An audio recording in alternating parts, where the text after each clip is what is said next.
froze.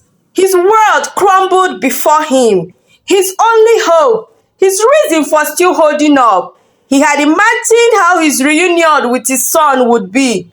Severally, he had practiced how he would apologize to him for not being there all these years. He screamed, he cried, "Mercy, please tell me that this is a joke.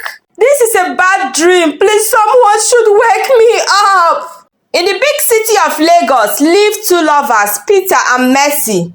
Mercy met Peter 3 months after she dropped out from school.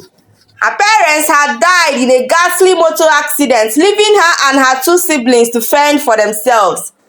When they couldn't continue paying their fees in school, they decided to stop schooling and at least be able to feed themselves. Mercy started to sell fresh fruits, and soon she met one of her mother's friends, Madam Juliet, who owned a restaurant somewhere in the city. She contracted Mercy to supply her fresh fruits daily for the freshly squeezed juice they served their customers. Mercy was happy as she made so much money from that business.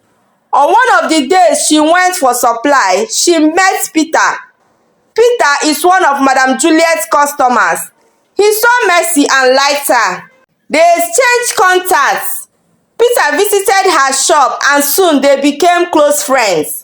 He is a wealthy, charming young man who had all it takes to take good care of a woman.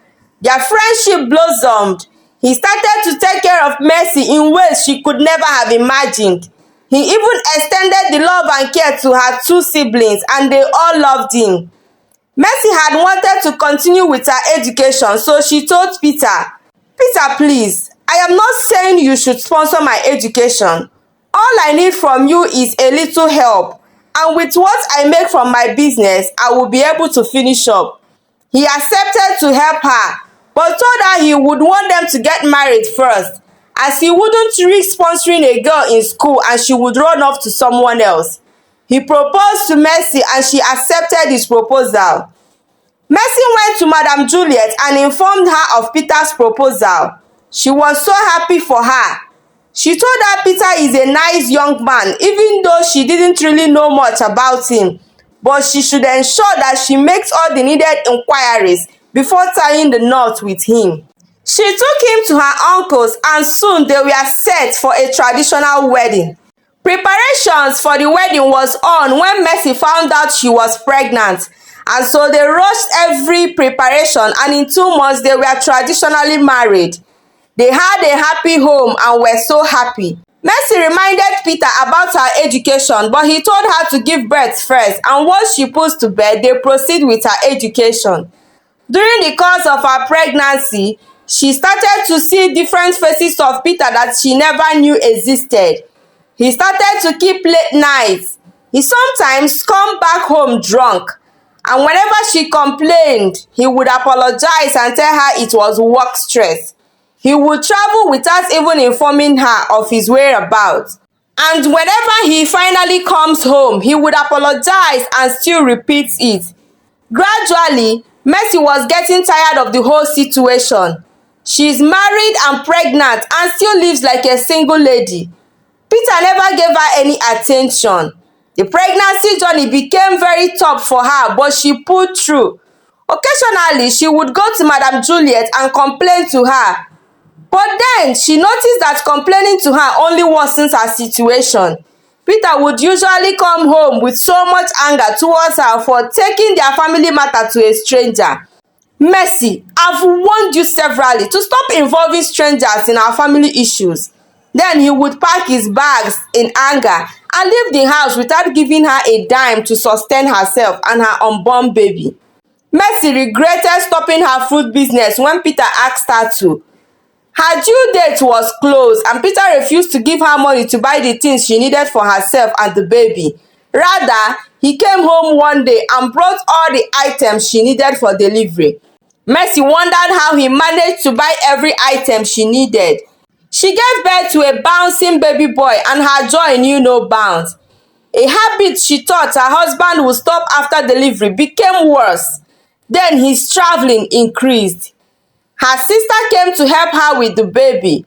One day, Mercy had gone to the market, and on her way back, she saw her husband with Madame Juliet hugging each other. That hug didn't seem like a mere hug to her, so she started looking for a chance to check her husband's phone and know what is going on between them. She finally got the opportunity, and what she saw shocked her. They were lovers, and it was Madame Juliet that bought all the things she used for delivery with her money. So all the traveling was with Madame Juliet. Mercy cried. No wonder any issue I take to her becomes worse and escalates. She also realized that the people Peter brought to her family for introduction were not his family, but friends and people Madame Juliet paid to follow them. At this point, Mercy was shaking. This truth was too big for her to handle. She talked to her husband about her findings, and his response sent good bombs all over her body. Now that you have found out, what next? What do you want to do? Leave? Fine, leave if you want to. For your information, it's not only Madame Juliet. There are so many others. That is my hustle, and I am very proud of it. That is what I do to feed you and our son. That shop you see I go to every day was started by one of those women. You have found me out, and you expect me to apologize? For what? I never loved you, and I would never love you. Reason I bought people that came with me for your introduction. You were only a tool. I used you to father a child, and now your mission is done. Do whatever you wish to. You said you want to go to school. I have been talking to one of them to see if she can include you in her children's education budget. If she agrees, good for you. If she doesn't, then you stay at home because I don't have such money to waste. Mercy stood there looking at her husband with so much disbelief. The worst being that she doesn't know any of his family members to report him to. She went to her siblings and reported to them. So what do you want to do now? Her sister asked her. I can't continue with this type of marriage, she cried. I want to live with my child. Live to where exactly? I don't know. Maybe come home first, then take time and figure out what to do next. Anyway, it's your choice to make, but mind you, if you leave your husband, you are not coming back to this house. We cannot accommodate you and a baby. Things are hard, and we can barely feed ourselves. An extra mouth will be a burden. Wait, sister, would you rather I die in someone's house or I come home alive? Her sister said nothing as she stood and left her gazing and confused. Mercy went home and met her husband with another woman. He locked her outside and told her to stay till they are done. Mercy didn't cry, but there and then she made a decision that she was going to leave the marriage for her sanity. When they were done, they called her in, and the woman told her that she has decided to sponsor her education if only she agrees to be a good girl and serve her. Mercy didn't say a word. She only stood up and left. That evening, Mercy told Peter that she wouldn't live in such a marriage. It's bad enough that he does such a dirty business to make a living, but the worst thing is that he makes the money and doesn't provide for her. He doesn't feed her and her baby. He drives fancy cars and never allows her to touch any of them. She doesn't wear good clothes. She doesn't gain anything from the marriage, so it's better she leaves and gets a life for herself. Peter started shouting at her and told her to take her son and leave his house. Peter, he's your child. If I leave, how do I feed him? How do I take care of him? Mercy, I don't care. Take him to wherever you wish to. I know he doesn't need me now, but when he grows, he will look for me. The next morning, Mercy left with her son. She went to her siblings and her sister pushed her away. Her husband had been good to them, so Mercy leaving his house made them very angry. As the night drew near, Mercy was confused on what to do. She contemplated going back to her husband, but she was determined to move on with her life. It started to rain heavily. She found an uncompleted building, and there they spent the night. The cold was too much, but they managed to survive the night. The cold of that night made her son sick. She did all she could to keep him alive, but in her arms he passed on. Mercy cried and cried. It was as if her life has ended with that of her son. The pain was too much for her to bear, but within her she knew she had to move on. She promised herself that she wouldn't let her son's death be in vain. Mercy struggled so hard to earn a decent life for herself. It wasn't easy, but she kept hope alive. She also received favor from God and men. Soon, her life was restored. Peter continued with his lifestyle of sleeping with married women in exchange for money. Few years later, one of the men he was sleeping with his wife set him up, and as he was driving to save himself, he had a terrible accident that nearly took his life. That accident made him impotent. It was a very tough time for him, but his consolation was that he knew he had a son, and when the time was right, his son would come looking for him. After some years of not seeing his son, or his son not coming to search for him, he decided to look for Mercy. My son should be 17 years now, he said to himself.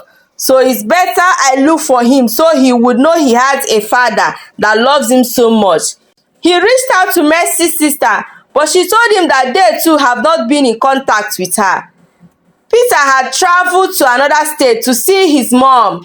It was his nephew's graduation, so he decided to grace the occasion. As they were calling the graduates, Peter saw Mercy stand and hugged her son as he won the award of the best graduating student. He was shocked. Then from his seat he screamed, "He's my son! He's my son!" Mercy saw him and felt so much anger within her. After the award, his family followed him to meet Mercy and claim their child. Mercy looked at Peter with so much anger and asked him, "So Peter, you think this boy here is your son?" "He's my son and not yours. This boy here is 15 and your son is supposed to be 22 years now." "What do you mean by he is supposed to be?" "Peter, your son died 3 days after we left your house," Mercy said as tears rolled down her eyes. "He died in my arms. He had cold because we were sleeping in an uncompleted building. I had no money to take care of him, all thanks to you." Peter froze. His world crumbled before him. His only hope, his reason for still holding up. He had imagined how his reunion with his son would be. Severally, he had practiced how he would apologize to him for not being there all these years. He had decided he would tell him his mother ran away with him, and when he found them, she denied him access to him. He screamed, he cried, "Mercy, please tell me you are joking. Where is my son?" Mercy stood there looking at him with so much pain and anger in her heart, but her husband held her and consoled her. She left with her family. Peter went home broken and shattered. He blamed himself for being a selfish, wicked, and useless father. God gave him a child at a young age, but he killed him for his selfish gain. Now, he is impotent and can't have a child again. Peter realized he made a costly mistake and he would live with the regret for the rest of his life. Moral lesson. The story teaches the importance of treating one's partner well in marriage. Everyone deserves love and should be respected. To all parents, remember that the highest gift you can give to your child is your presence. Do not be like Peter, because when you realize your mistake, it might be too late. Thank you so much for listening to my story. Do not forget to subscribe to this channel and turn on your notification bell for more interesting stories from Amaka's Folk Tales. Bye bye.